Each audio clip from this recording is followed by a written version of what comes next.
राजकीय घडामोडी, सामाजिक विश्लेषण, कृषी विभाग, कला व मनोरंजन विश्व आणि क्रीडा क्षेत्रातील बातम्यांचे ताजे व अचूक अपडेट्स महाराष्ट्र शाही न्यूज मराठी. बातमी मागची बातमी, शोध सत्याचा.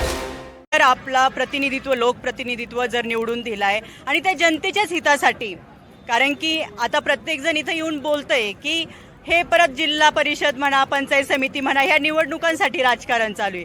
हा राजकारणाचा विषय नसून तर हा जनतेच्या हितासाठी आहे. कारण की आपलं म्हणणं काय, वर्षभराचं बजेट जे असतं केंद्र सरकारचं ते कुठेतरी 1 फेब्रुवारीला होतंय, त्याच्या आत आपला प्रस्ताव गेला पाहिजे. म्हणजे जे म्हणणं आहे की इथून मागं पळवापळवी झाली, हे झालं ते झालं किंवा काय, आता ते म्हणणं नाही. आता साहेबांवर, विखे साहेबांवर बरेच आरोप झाले की पळवापळवी म्हणा, हे म्हणा.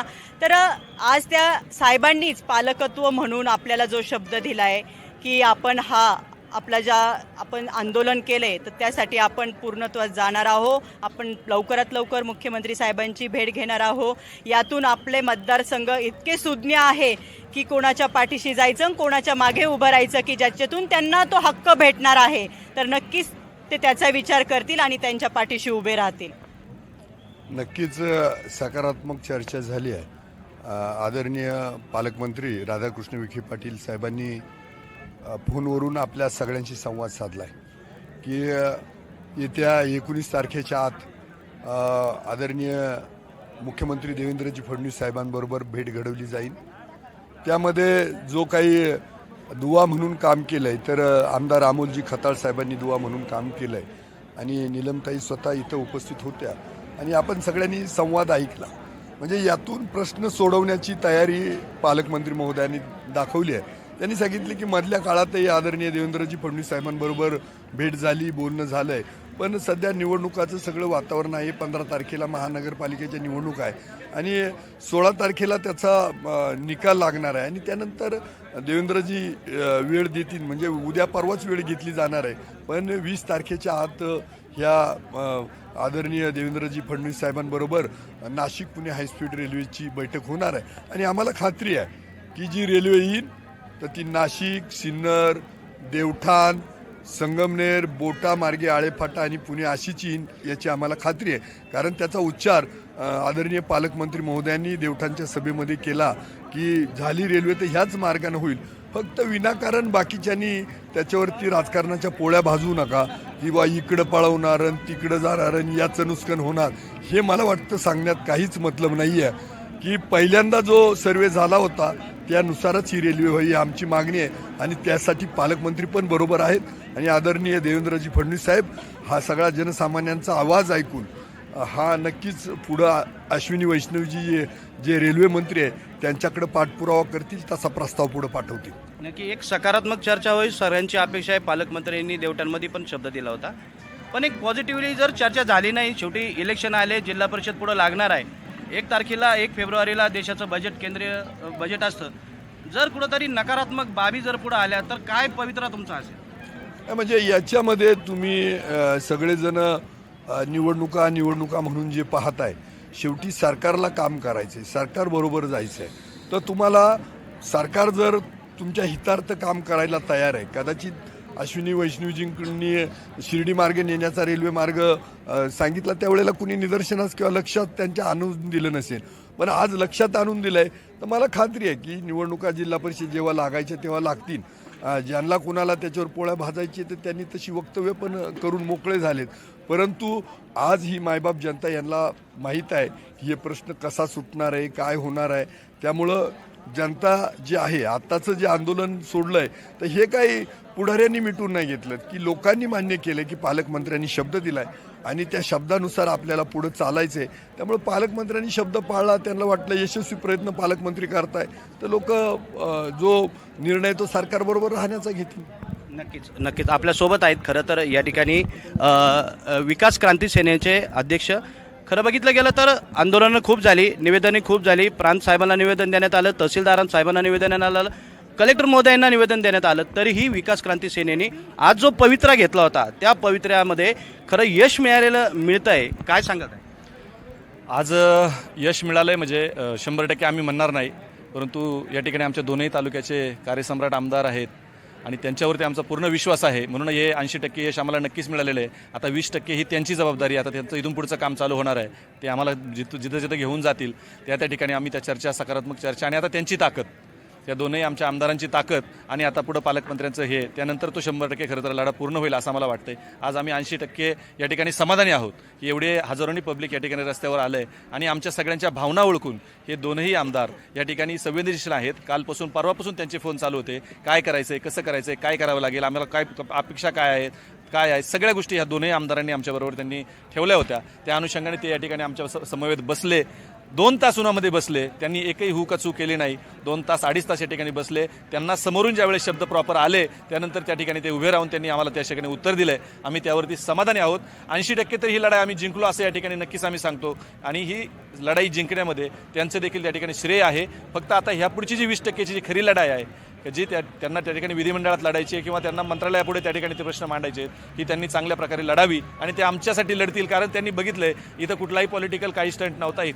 सर्वसामान्य त्यांची स्वतः त्यांच्यासाठी लढणारीच जनता या ठिकाणी उभी होती, त्यांनी बघितलंय. आणि त्यांच्या हे दोनही आमदार खरं तर हे सर्वसामान्य कुटुंबातून आलेले आहेत आणि आम्ही सर्वसामान्य त्यांना आमच्या सगळ्या पोटापाण्याच्या अडचणी माहीत आहेत. ही गोष्ट 100% आम्हाला खात्री आहे की ते हे पणाला, त्यांची ताकद पूर्णपणाला लावून हा प्रश्न सोडवतील एवढं आम्हाला 100% त्यांच्याकडून खात्री आहे आणि तसं त्यांनी करावं अशी मी त्यांना या ठिकाणी विनंती देखील करतो. कारण आम्ही ज्यावेळेस तळागाळातील माणसं यावेळेस रस्त्यावर उतरतोय, आम्ही ओरडतो, 3-3 महिने आम्ही या ठिकाणी तयारी करतोय, हजारोची पब्लिक या ठिकाणी उभं करायला.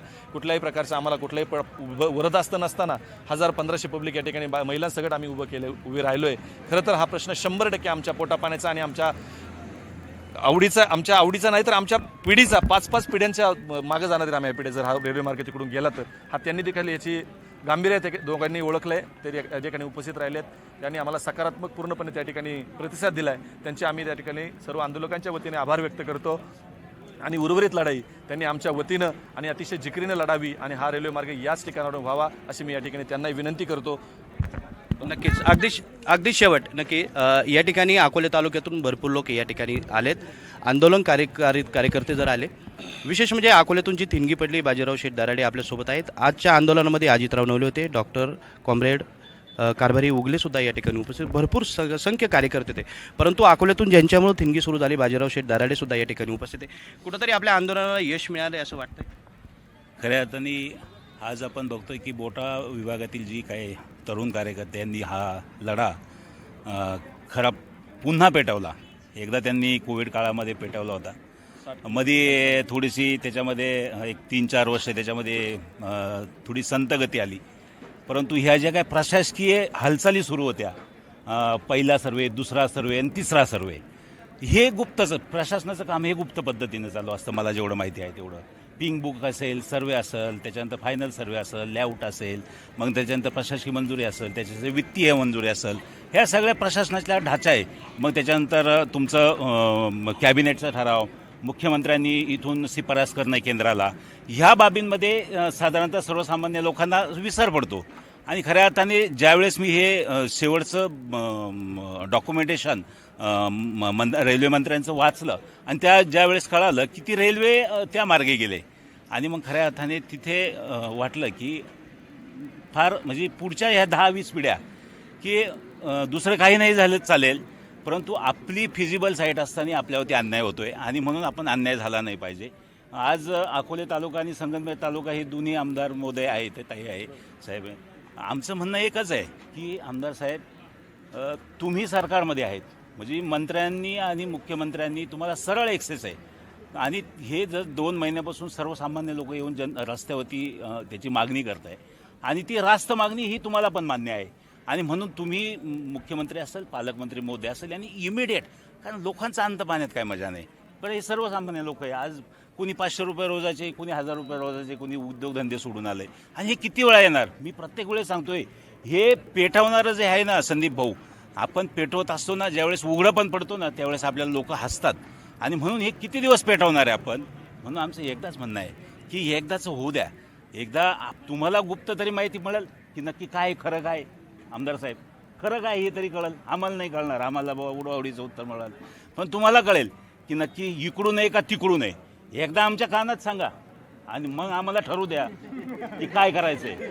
तुम्ही नका पुढे येऊ. तुम्हाला अडचणी आहे आम्ही मान्य करतो. आम्ही बी जिल्हा परिषदेमध्ये नाही, आम्ही जिथून विषय असा आहे, विषय तुम्ही इथपर्यंत आले, आमचं म्हणणं तुमचं स्वागतच आहे इथे. परंतु शेवटी सत्तेमध्ये असताना थोडेशा अडचणी असतात आणि ते जुगारून तुम्ही आला, तुमचं स्वागत.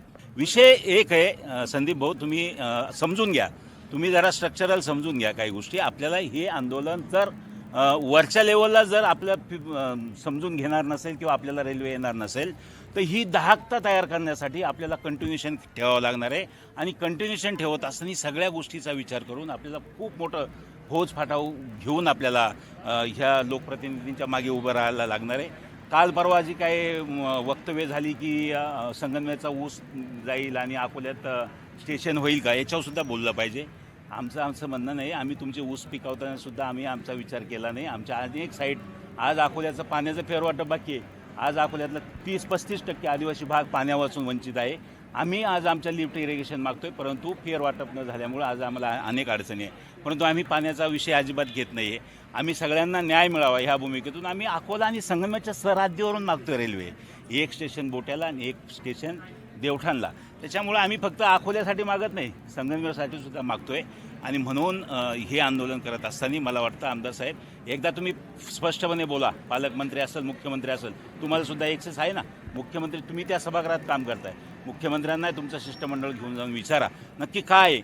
आणि जर नसेल तर उद्या आपल्याला मोठ्या प्रमाणात याला आंदोलन तीव्र करावं लागेल. आणि आझाद मैदान असेल किंवा मुख्यमंत्र्यांच्या बंगल्यापुढे मी बोललो आहे की आपल्याला हे आंदोलन मुख्यमंत्र्यांच्या बंगल्यापुढं न्यावं लागेल. आणि त्यावेळेस अकोला संगमनेरचे 30 ते 35 हजार लोक मुंबईमध्ये ज्यावेळेस आपण घेऊन जाऊ त्यावेळेस या रेल्वेचं महत्त्व समजेल, एवढंच मला वाटतं. आणि म्हणून हा यशस्वी लढा, आज तिसरा फेज हा बोट्याचा रस्ता रोको यशस्वी झाला असं मला वाटतं. 100% हे यश आहे.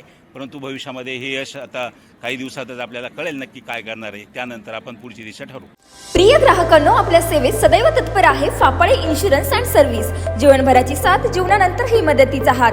इथे सर्व कंपन्यांचे मेडिक्लेम सर्व्हिस, वाहनांचे insurance, fire insurance, property, shop, housing society, बिल्डिंगचे insurance, LIC, mutual fund, pension plus, child education plans, tax saving plan, आरोग्य विमा, अपघात विमा असे सर्व प्रकारचे इन्शुरन्स आणि प्लॅन्स एकाच ठिकाणी. ना नफा ना तोटा या तत्वावर कामे करून सर्व्हिस दिली जाईल. तर मग आजच संपर्क साधा फापाळे इन्शुरन्स अँड सर्व्हिस. आमचा पत्ता पुणे नाशिक राष्ट्रीय महामार्ग, बोटा bypass road, Shri Chhatrapati Shivaji Maharaj market, बोटा, तालुका संगमनेर. संपर्कासाठी प्रोप्रायटर सचिन फापाळे. संपर्क क्रमांक 95 27 44 09 46 आणि 95 27 44 09 64. महाराष्ट्र शाही न्यूज मराठी, बातमी मागची बातमी, शोध सत्याचा.